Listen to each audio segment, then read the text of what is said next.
I'm Jeff Philbin, and this is Dinner DeeAs, here to help you solve your daily dilemma of figuring out what to eat at night. And today, we're ditching the dinner table to tailgate. We share a selection of our favorite football finger foods, from simple skewers to the ultimate combo of beer and cheese.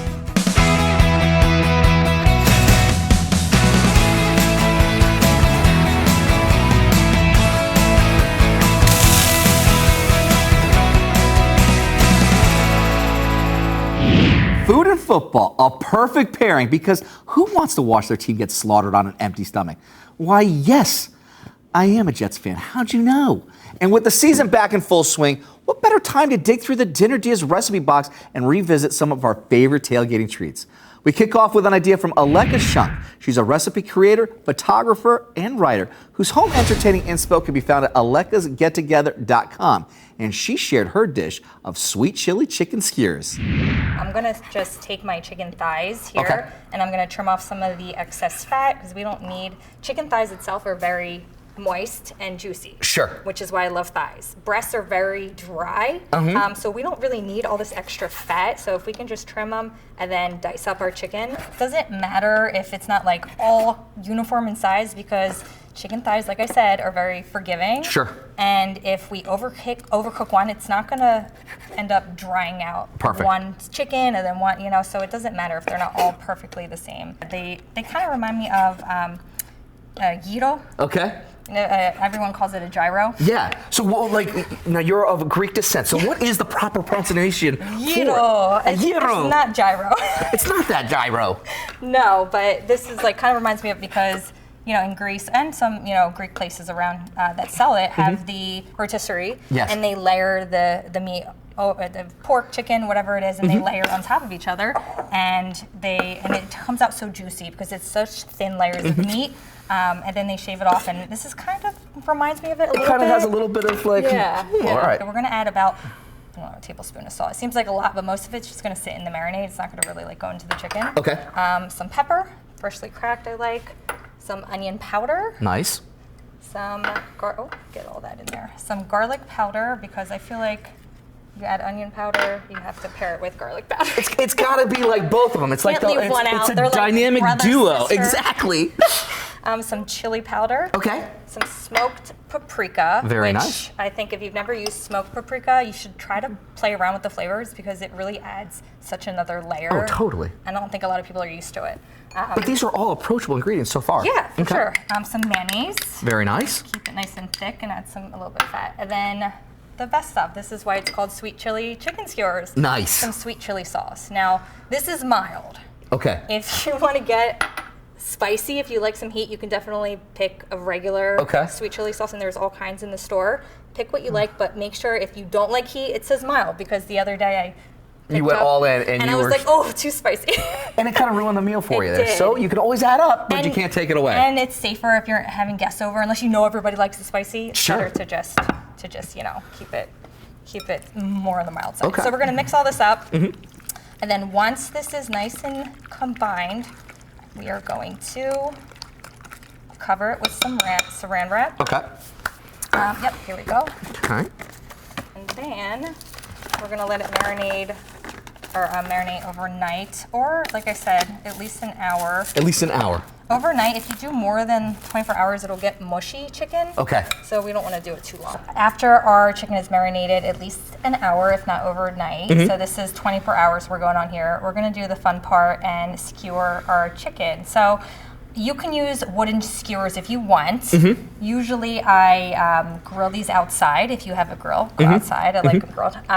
But make sure you soak your skewers, because they will burn, and if they burn, they may fall apart, and then it defeats the whole purpose of having meat on a skewer. No one wants that. Yeah, a couple hours in like a flat sheet pan or like half sheet pan. Just soak them in some water if you can overnight. Even with the chicken would be great.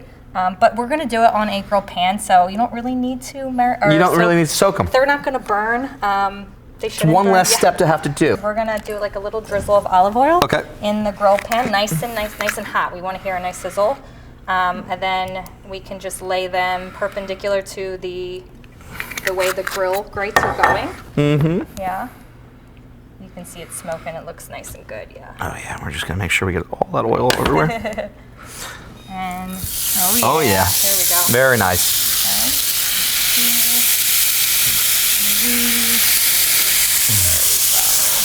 Perfect. The chicken looks like it's not just done just yet. So what are we doing here? Yes, we're just gonna, the last couple minutes before we take it off, we're gonna brush it with our leftover glaze. This is why it's a marinade / glaze, because we wanna coat it in all this delicious sweet chili sauce right before we take it off. Adds a little bit more flavor and keeps it nice and juicy. Oh, so they look absolutely fantastic. Those look really good. That marinade. A little sweet, not too spicy at all, really. It's just super mild. And you get all the flavors of what you would think you would have from the grill, but there's no grill. This was all done inside the house. This is all done with just a grill pan, and wow, what a flavor right there. They're fun.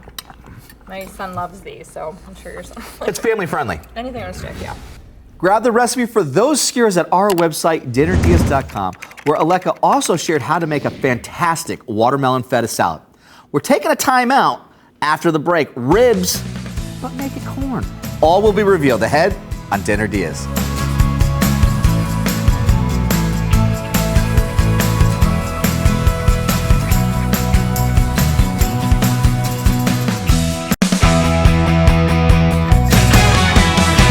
Welcome into Dinner Diaz. Football's back, and that means a fresh supply of snacks is called for, and we're here to help. Today, we're giving you a taster of the treasure trove of tailgating treats in our recipe archive on dinnerdeas.com. Up next, ribs, but not the kind you're thinking of. Chef Clayton Perrette is the menu mastermind at Hugh Parlor and Chop House in Dunedin's Fenway Hotel, and he joined us to share a recipe for street corn ribs with a smoky peach butter. So this is a nice, healthy little snack. We're gonna season it up. We're gonna put it in the oven. You can take about 10 to 15 minutes. You want it to kind of soften. You'll see the corn actually curl. What I do with the natural corn, take and break the husk off. Okay. You can save this husk if you want. Tamales are amazing. You can use it for stocks. There's all kinds of good, versatile. So don't throw it away. So don't throw it away. If you got a compost, another good thing to compost. Right on. So, what I truly want to talk about is how to cut the corn. Okay. 'Cause that's the hardest one. These little end pieces, same thing. You can save it. So what I did here, it's basically the whole corn. The insides are actually edible. And most people take and cut the kernel off and they throw it away. I've decided I want to eat it. You want to eat it? See how this works. Okay. So what we have to do here with this corn, and don't not be afraid of it. It will. You got to be super careful when you're cutting it. So we're going to take a very sharp knife. That's Sure. what we're looking for. But more importantly, the first step you did was you took the ends off, so that way you Yes. get a flat surface area. So that way then you actually have control. You have control of it. Okay. If it's too much, you can also cut it in half. Okay. And that also will help you. Give out you a little smaller surface area to work with bit. here. We'll Okay. slowly take and cut our corn in half, And so you're going right down the middle, straight in half. and you can wiggle your knife a little bit. So again, you're just letting the knife do the work with slight pressure, just because you want to make sure that you're safe. Okay. I get you. And then you came right down to the middle. Okay. Once you're in half, now you can start doing your work. So with your corn, and you get as many sections as you want, the smaller the better. They'll make these cool little curls. Okay. It doesn't have to be super small. You can cut it in thirds, you can cut in eighths. Same concept. We'll put your knife on an angle to almost to make that little triangle, and you'll go down the side, and you wiggle it down, and there you have your rib. And there you go. Okay. What it ends up looking like, you have a whole, this is 8 pieces here. So now from what we'll do, from after cutting it, we will take and season it. We use a little bit of oil. Any preferred oil for this? A good oil that has a good high smoking temperature. You Okay. don't want to put something that could burn in there. We're going to put our oven on about 350. Okay. So we don't want anything to actually burn, start smoking. Yeah. You get your house nasty. Sure. The oil I'm using right now is a little bit of olive oil. You can also use things like the grapeseed oils, the avocado oils are good for this. Anything with a good burning temperature.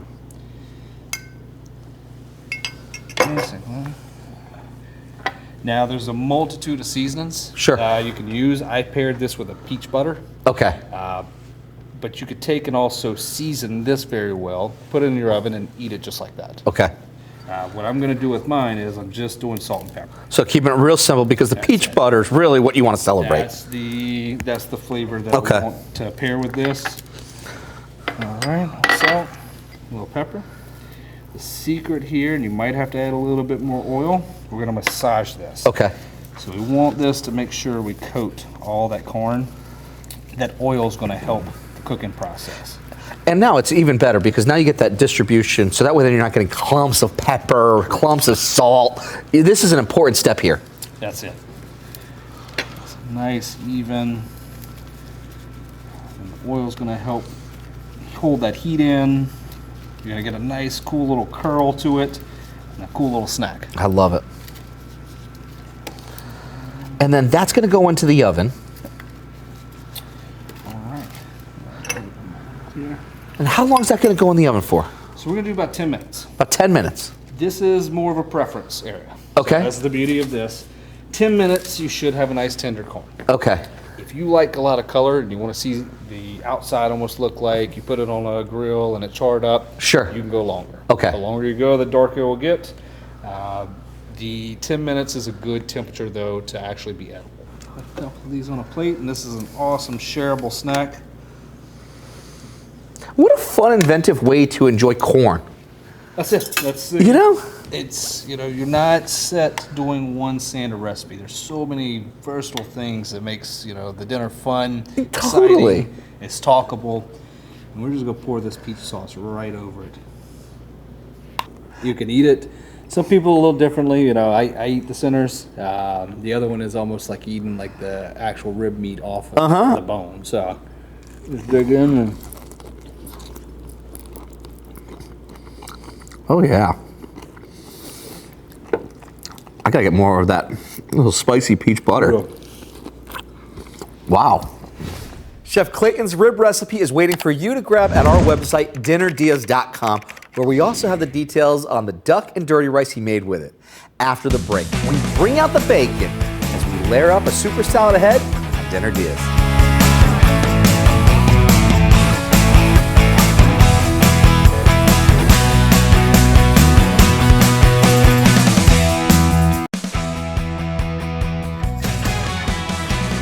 Welcome back to Dinner Dias. With fall in the air and football season upon us again, what better time to share our favorite finger foods as we take a trip through the top tailgating recipes. On the way next, since everyone needs a salad, why not make one people will actually eat? Jerome Buggs, who runs catering company Just One Taste of St. Louis, shared his recipe for a 7-layer salad with one extra layer, bacon. And that's just some spinach? Just some spinach. Okay. And then a salad mix. Okay. That way you're getting regular lettuce, you're getting spinach. I should have 2 gloves on. And no chopping, just straight out of the bags. Straight out of the bags. No chopping, no anything. Just combine. And that's your first 2 layers of your 7-layer salad. Okay.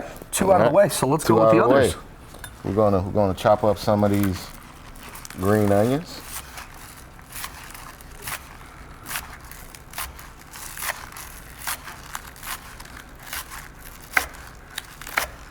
See how many we got here. I love that. So you're just going for the greens, it looks like, too, right? Yep, and just spread just a light onion taste. We didn't want to go with yellow onions or white onions, because the green onions are just a light onion flavor. So, just hollow onions, but give it that flavor that you're looking for. So we got the next layer going in. That's it. Okay. Simple. Layer after layer. So what do we have here now? We have frozen green peas. Frozen green peas? Yes, and when it sits in the fridge, it'll unthaw enough where it'll be nice and crunchy and not soggy when you're eating the salad. Okay.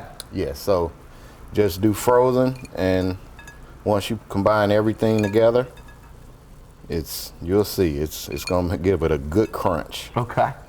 I'm gonna combine the salad dressing with the ranch dressing. As such. All right. That one. And then we'll combine it, give it a little sweet. And that's just a little bit of some white sugar? Yep, just a little bit of white sugar. We'll mix it all together, make it one. And the sugar will dissolve. Won't be any grit. Just evenly layer it around. It's something you can cook really quick at home.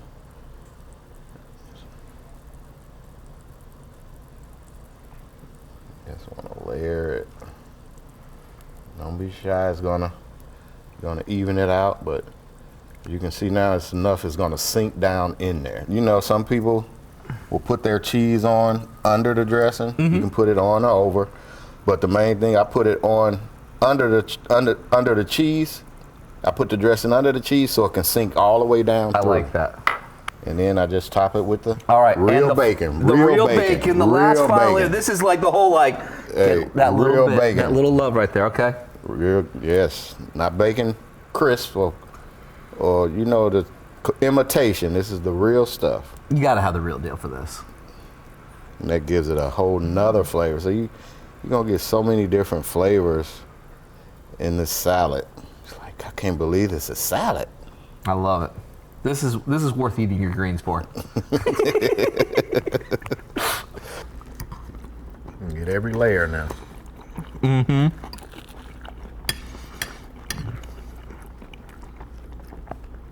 You know what I like about this? What is it? Everything here is balanced. So for someone at home to come back from work, they can start making the salad, put that into the fridge, let all of that dressing trickle down to get through all of those layers while you start working on everything else. Yep, and it all comes together at the same time. And it all comes together in the same time. DinnerDeals.com is where to grab the recipe for Jerome's 7-layer salad, plus his lasagna chili, perfect for a potluck. We're taking a quick break. When we come back for the fourth quarter, the ultimate pub snack, beer cheese. Ahead on Dinner Deals.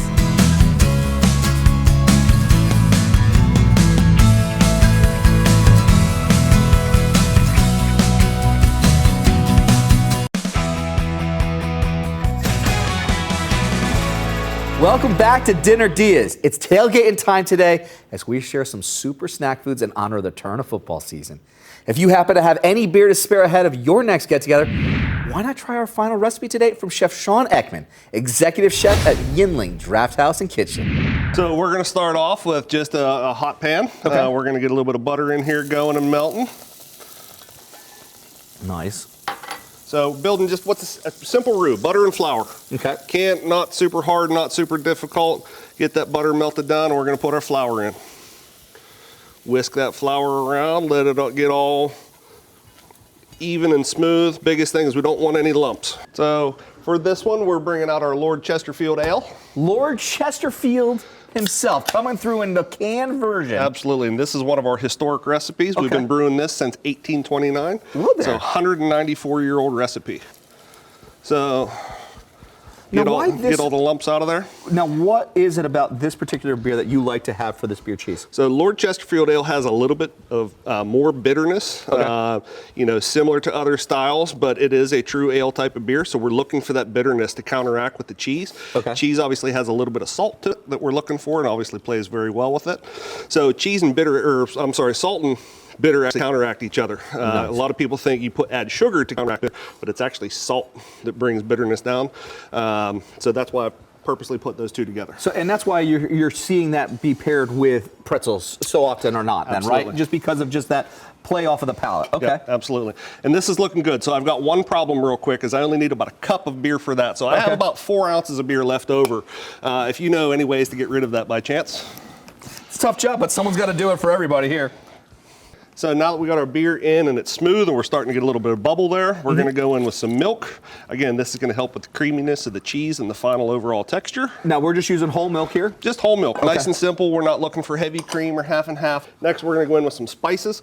So we're going in with some black pepper, a little bit of sweet paprika, kosher salt, onion powder, garlic powder, and a little bit of jalapeno. Nice. Diced up nice and good. Okay. So we're just going to go in the pool with everybody. This is one of the great things about this recipe is how simple it is. It really comes together in no time. I love it. I like to use a recipe like this when I'm entertaining or I have a crowd over. You know, I can really make this right in front of them. It's you know, fun. because when you're a chef, everybody ends up in the kitchen. Whether you want them to or not, Exactly. everybody ends up in the kitchen, so I might as well cook for you while you're there. This is a little bit of Dijon mustard, by the way. And that we just added a little bit of Dijon Yep. mustard into our beer cheese. So next thing we're gonna do, again, we're starting to bubble a little bit lightly, so we're gonna go into a little bit of cheddar cheese. Okay. So just nice till it's smooth. Now we doing an extra sharp cheddar, a mild cheddar. Sharp cheddar tends to go a little bit better. It has Okay. a little, again, mentioning kind of how salt counteracts bitter. Sharp tends to have a little bit more salt to it, so it'll help kind of cut down that bitterness a little bit more. Okay. And then they play along nice and great together. And then one of the great ones is smoked Gouda. Yep. Shredded down, so you're gonna get a little bit of smoke in there. But Gouda also has a great saltiness and a fattiness to it as well. Okay. That's just gonna really play great with the rest of everything else. One of the things we need to do next is give it a taste. Oh, I'm spoons ready. So let's go in here, let's give it a try. Look at that. I gotta do like a twirl here for it. Oh, come on now. Now you're just teasing me. And that's pretty tasty. I think we're gonna hit it with just a little bit of black pepper. Okay. This is a double whammy coming in from the bitter beer that is our Lord Chesterfield Ale. Get in there with the saltiness of the cheese that's already in there, the salt on the pretzel, and you get roasty, toasty, malted goodness and cheesy, creamy fattiness. It's dynamite. Absolutely dynamite. It brings it all together. That's a true taste touchdown. Find the full episode and grab Chef Sean's beer cheese recipe at dinnerdeas.com, where you can also see how he makes a black and tan chili. And if you make any of our tailgating treats, let us know if they're winners or losers. Send us a photo. I'm Jeff Philbin. Thanks for watching, and see you next time with more Dinner Dias.